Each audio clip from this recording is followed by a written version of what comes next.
All right, let's do this very similar problem as well. I'll start up with getting just at least the targets and the givens, and then I will let you do the work to figure it out. Okay, so now in this case, we're given formation data, right? So given formation, find combustion, right? So my what is the enthalpy change for the combustion of 1 mole of glucose, right? So let's write down my target equation, right? So my target equation is the combustion of glucose, right? So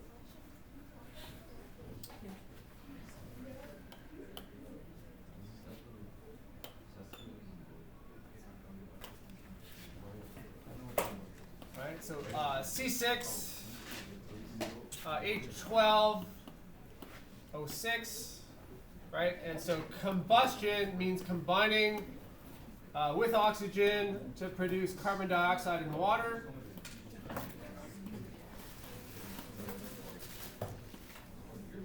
And delta H combustion, right? So that's the question, right? And then now we want to balance this such that this is still a 1, right? So that's kilojoules per mole.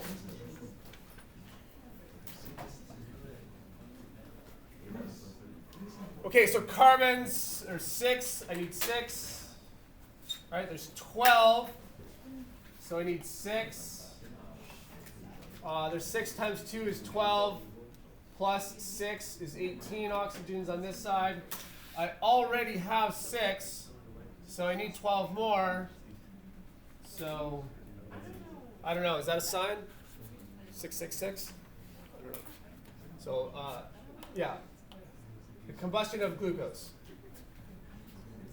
is balanced like that, right? So that's our target.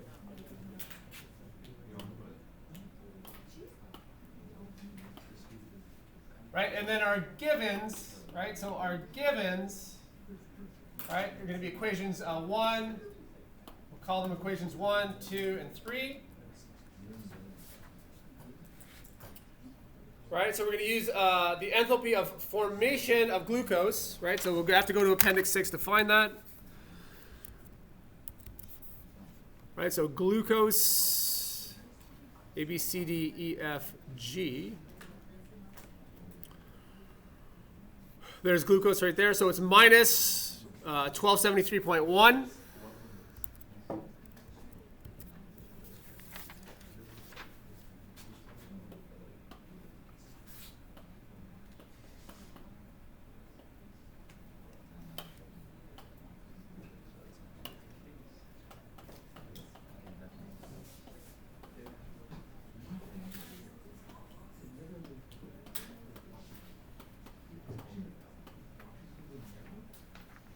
And so formation, right, again, formation is the formation from its elements in their standard states under standard conditions. Right? The elements that make up glucose are carbon, oxygen, hydrogen. Their standard states are carbon as a solid, oxygen as a gas, hydrogen as a gas. We balance it such that this stays at 1. Right? And so again, 6 carbons. There's going to 3 oxygens here, right? So 3 oxygens. So 3 times 2 is 6. Right? And then 6 times 2 is 12. Right? So that's now balanced. Right? So that's the formation of glucose. And then also the formation of carbon dioxide and water, and liquid water, right? And those are the same ones we wrote before, right? So carbon dioxide has a delta H formation of minus 393.5, right? We looked that one up, right? And the formation of this one is relatively straightforward. It's just carbon plus oxygen makes carbon dioxide.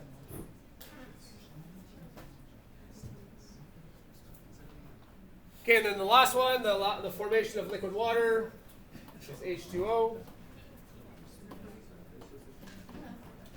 right? And we're going with liquid water, so it's minus 285.8.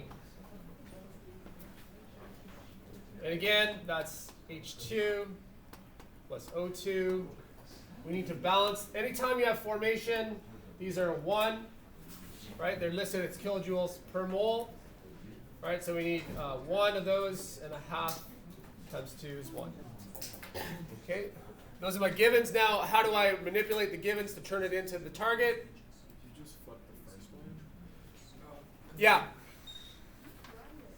Right, so we're going to need to flip this one. Right, and so, and really what we need to do is identify the key things we need and where are we going to find them, right? So that right there, we have to flip it.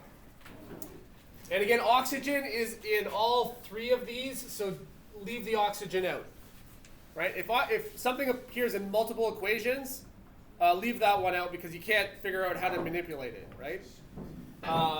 But so carbon dioxide and water, right? So 6 here and 6 here.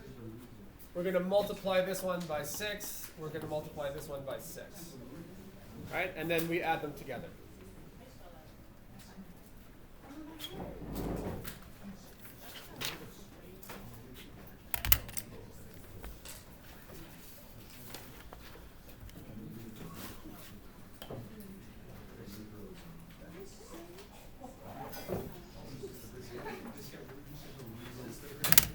Okay, and let's just quickly figure out the answer here.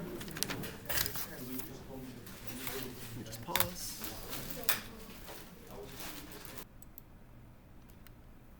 All right, so the next thing we do is we're going to rewrite these equations, right? So I'm going to rewrite equations 1, 2, and 3 with the manipulations I need to make my target equation. All right, I'll just rewrite that in blue. So equation 1, when I flip that, is going to become C6, H12, O6, goes to 6. C,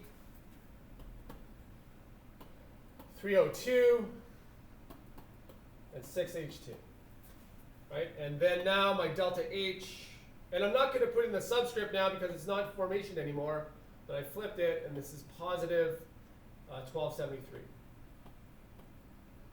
Here, I need more room.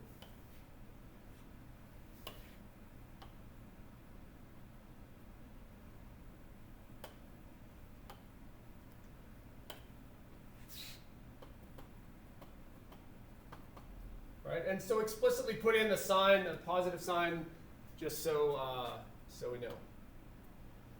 All right, that's equation 1.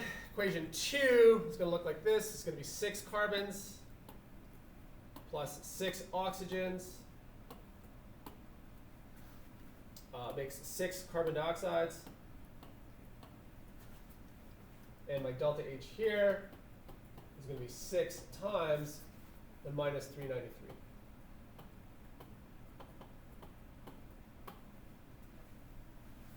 And then equation 3 will become 6 H2. 6 times a half is 3 O2. It's going to make 6 waters. The delta H on this is going to be 6 times minus 285. That's for liquid water. Right, and then I'm going to want to add these 3 equations together. Right, and we're just going to show how they, when you add them together, they will make your target equation. So before we add, we just cancel out the things that we can cancel out. Right, so 6 carbons, right, on this side can cancel with 6 carbons on that side. Right, my 6 hydrogens will cancel with the 6 hydrogens. Right, and this one a little more straightforward with the math. You can just see that these 3 oxygens cancel with those 3, and I'm left with 6. Right, and so I'm just showing that when I add these together, I get my target equation, which will be C6,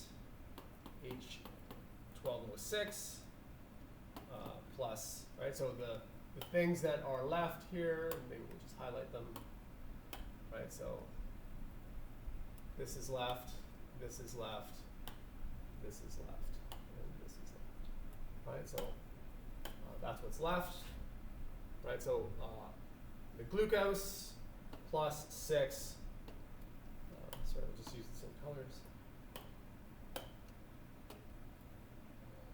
Right, so the combustion of glucose, which is essentially what's happening as I'm thinking here, right? The thinking is coming from the combustion of glucose that's powering my brain in many small little steps as opposed to one big step like this. All right, so combustion of glucose, making carbon dioxide and water, delta HC, right, is going to be equal to what?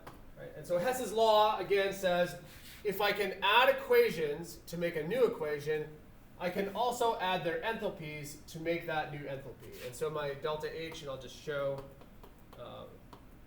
what math steps I need here. So it's plus 1273.1 plus 6 times negative 393.5, right, plus 6 times negative 285.82, right, and all that is going to be in kilojoules per mole of combustion.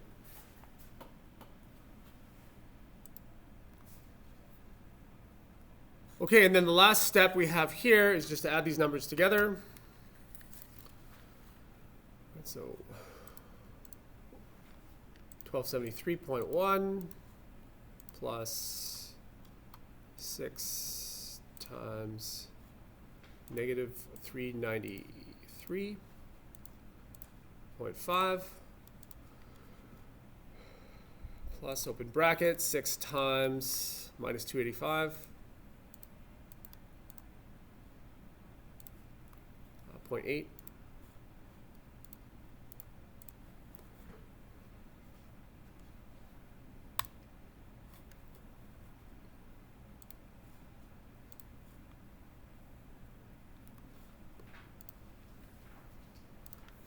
There we go. So minus 2802, right? So